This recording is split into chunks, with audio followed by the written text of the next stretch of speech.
안녕하세요. 황찬의 교사입니다.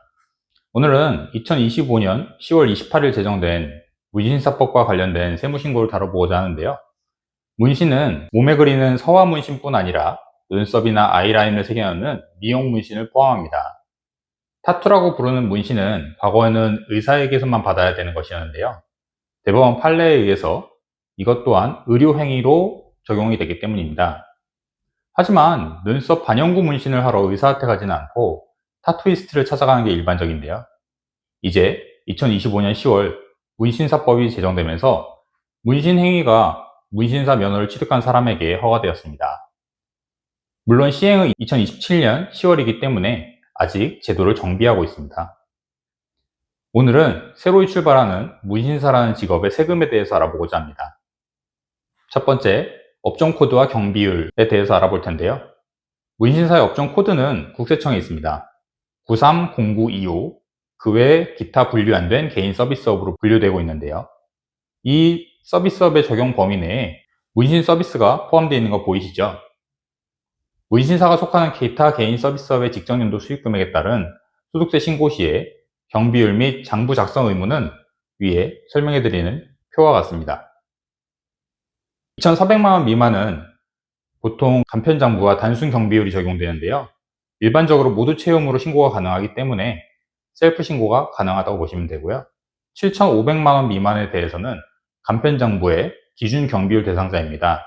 간편장부인 점은 같지만 경비율이 단순 경비율은 86%대, 기준 경비율은 21%대로 60% 이상 차이가 나게 되는데요. 관련된 비용을 모두 적용할 수 있는 장부를 작성해서 신고하는 것이 유리합니다. 이 구간에서는 신고 대리를 추천드리고요. 직전연도 매출이 7,500만원 이상인 경우에는 복식부기 대상자로서 장부를 반드시 작성해서 비용을 반영하고 이에 따른 세금 신고를 해야 합니다. 따라서 매월 장부를 작성하는 기장 대리를 추천드리고 있습니다. 두 번째는 문신사의 부가가치세에 대한 이야기입니다. 여기 설명드리는 법령에 따라서 문신은 부가가치세 과세 대상입니다. 따라서 분기마다 부가세 납부 의무가 발생하는데요. 물론 지금까지 문신사는 법 테두리 밖에 있었기 때문에 위의 조항은 정확하게는 문신사의 문신술이 아니라 의료인의 문신술에 해당하는 조항이지만 재화 및 용역 공급은 열거된 것이 아니면 모두 과세이고 기존의 의료행위로서 하는 문신술조차 과세가 되었습니다. 따라서 새로 제정된 문신사법에 의한 문신술도 과세되는 것으로 보는 것이 타당한 것으로 보입니다. 세 번째는 성실신고 확인 대상자 여부에 대해서 말씀드리겠습니다. 장부 및 경비율 판정이 직전 연도를 기준으로 했다면 성실신고 확인 대상자 여부는 해당 연도의 금액을 기준으로 합니다.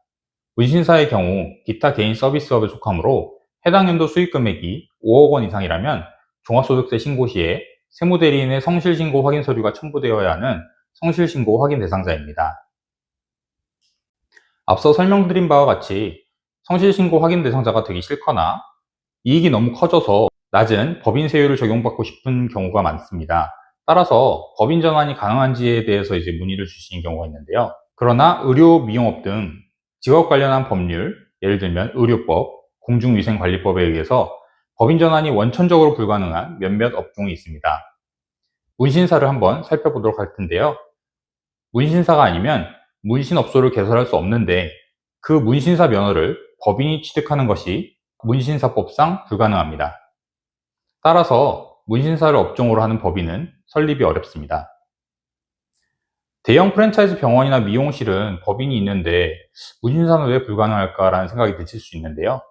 이 경우 브랜드는 그 브랜드와 인테리어, 장비, 의료, 미용 제품의 공급을 맡고 수수료를 개인 사업자인 원장으로부터 받아가는 구조로 운영이 되고 있습니다. 따라서 법인 자체는 의료업이나 미용업이 아니라 경영 컨설팅 혹은 본사가 공급하는 품목에 따라서 도소매업으로 등록하고 있습니다. 만약에 타투 브랜드를 창설하여서 다른 원장님과 프랜차이즈 계약을 맺고 여러 가맹점을 운영하는 형태로 하실 것이라면 프랜차이즈 법인을 설립하는 것도 좋은 방안 중에 하나입니다.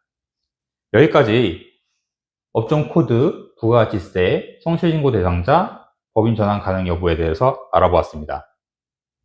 아무도 가지 않은 길을 개척해서 마침내 새로운 법안 제정까지 해내신 타투이스트 분들 덕분에 타투는 이제 음성적인 활동이 아닌 법의 보호를 받는 정당한 비즈니스로 거듭났습니다.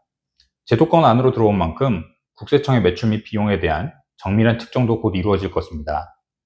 투명하고 똑똑한 세무 처리를 위해서 여러분의 소중한 커리어와 자산을 지키시기 바랍니다. 감사합니다.